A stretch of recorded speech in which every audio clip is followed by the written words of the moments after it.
Largaron el premio Día de la Amistad. Salen agrupados, trata de enseñar el camino por delante de la pista. El número 1, Kasparov, le toma pequeña ventaja. El número 4, Never Again. Tercero se desempeña el número 5, Don Pablo. Cuarto viene accionando por dentro el número 2, Volcán de Fuego. En la quinta ubicación lo hace el 3, Robertinho. Descontaron los primeros metros de la prueba el número 1, Kasparov. Cuerpo de ventaja sobre el 4, Never Again. En la tercera ubicación se desempeña por fuera el 5, Don Pablo. Cuarto viene accionando el número 2, Volcán de Fuego. Cierra marcha el 3, Robertinho. Los competidores ingresaron en la recta opuesta. Siempre el número 1, Kasparov, enseñando el camino. Lo hace con cuerpo de ventaja sobre el participante número 4, Never Again. Tercero se desempeña el participante número 2, Volcán de Fuego. Abierto lo hace el número 5, Don Pablo. Los competidores dejan atrás la señal indicatoria de los 1100 metros. Asume el comando el lote número 2, Volcán de Fuego. Le toma medio cuerpo de ventaja ahora el número 3, Robertinho, que mejora por dentro.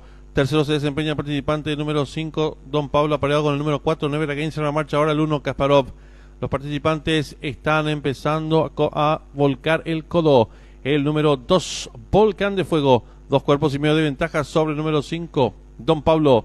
Tercero se desempeña el participante número 3, Robertinho. En la cuarta ubicación lo hace el 4, Never Again. Sigue cerrando la marcha varios cuerpos. El 1, Kasparov, y los competidores del premio Día de la Amistad se aprestan a hacer el ingreso a la recta final.